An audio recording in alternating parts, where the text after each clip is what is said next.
Assalamualaikum warahmatullahi wabarakatuh. Perkenalkan, nama saya Devita Syafira Arianti dari kelas 12 MIPA 2 nomor absen 8. Saya di sini akan mengidentifikasi tentang teks sejarah, teks cerita sejarah, dan teks novel sejarah. Apa sih itu teks sejarah? Teks sejarah adalah suatu teks yang menjelaskan tentang suatu fakta-fakta yang berketerkaitan dengan masa lalu atau masa lampau.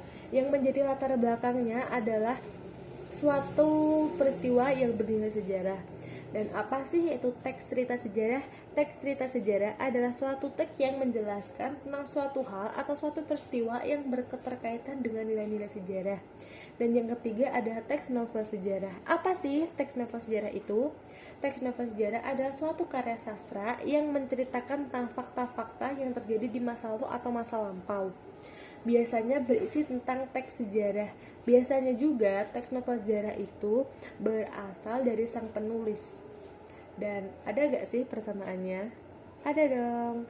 Persamaannya adalah ketiganya memuat dalam suatu nilai-nilai yang bersejarah, berketerkaitan dengan nilai-nilai sejarah. Dan selanjutnya persamaannya adalah sama-sama berbentuk teks. Dan selanjutnya persamaannya juga ketiganya sama-sama dilandasi sebuah fakta.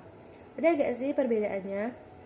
Perbedaannya dari teks sejarah dan teks cerita sejarah sama-sama memuat fakta, sama-sama benar-benar terjadi. Biasanya juga teks novel sejarah itu berasal dari inspirasi sang penulis. Dan selanjutnya teks sejarah dan teks cerita sejarah adalah suatu teks yang berbentuk karya ilmiah. Sedangkan teks novel sejarah adalah suatu sebuah karya sastra. Jadi sekian dari saya. Wassalamualaikum warahmatullahi wabarakatuh.